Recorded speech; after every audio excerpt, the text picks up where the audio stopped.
गीता कोड़ा जी, आज जिस तरीके से चंपई सोरेन ने बीजेपी की सदस्यता ली, क्या कह रहे हैं इस पे? देखिए, ये बहुत खुशी की बात है कि आदरणीय चंपई जी ने एक सही डिसीजन लिया है और यही वो पार्टी है झारखंड में, भारतीय जनता पार्टी है जिसने झारखंड को अलग किया।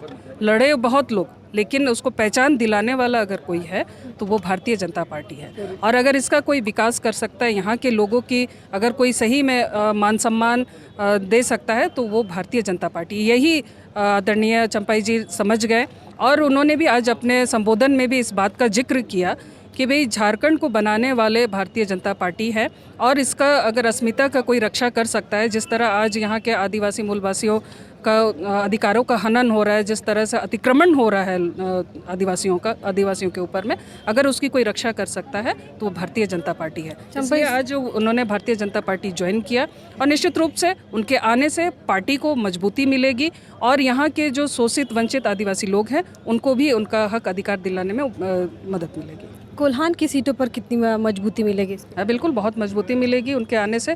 जिस तरह से उन्होंने लगातार कोल्हान का अपना कार्यक्षेत्र बनाया है और वहाँ लगातार काम भी करते हैं, वहाँ के जन जन के वो नेता हैं, जनप्रिय नेता हैं, तो उनके आने से कोल्हान को बहुत मजबूती मिलेगी। जेएमएम तो कहती है कि चंपई सोरेन को मिसगाइड किया गया था, इस वजह से बीजेपी ज्वाइन कर रहा है। देखिए, अब परिवार से अगर कोई अलग हो रहा है तो उसको भी ये सोचना चाहिए था कि भाई क्या कारण है। वो अपने आत्म मंथन करने की ज़रूरत है झारखंड मुक्ति मोर्चा को, लेकिन वो आत्म मंथन नहीं करेगी क्योंकि वो अपने अहंकार में डूबी हुई है। हेमंत सोरेन आज अपने अहंकार में डूबे हुए हैं और उसी अहंकार की वजह से आज झारखंड को गर्त पर ले जाने का काम कर रहे हैं, झारखंड के लोगों का हक अधिकार मारने का काम कर रहे हैं। और जहाँ तक चंपई जी की बात है, उन्होंने बिल्कुल सही निर्णय लिया है कि अगर कोई बचा सकता है झारखंड को तो वो भारतीय जनता पार्टी। बातें ये भी चल रही है कि पुत्र मुँह में उन्होंने बीजेपी ज्वाइन किया।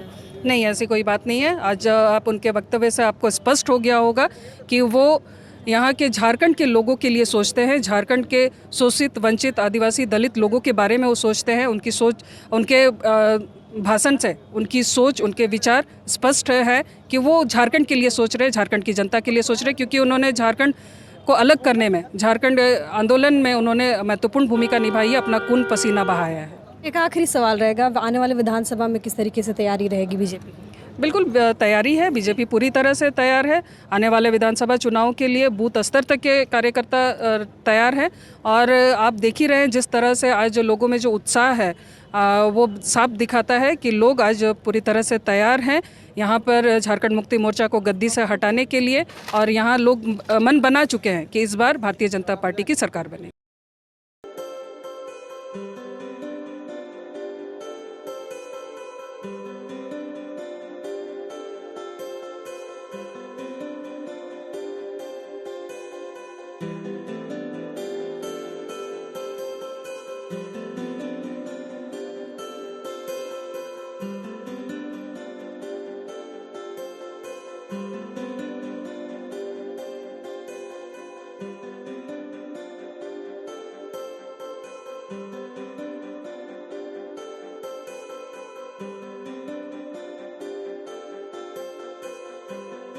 Thank you.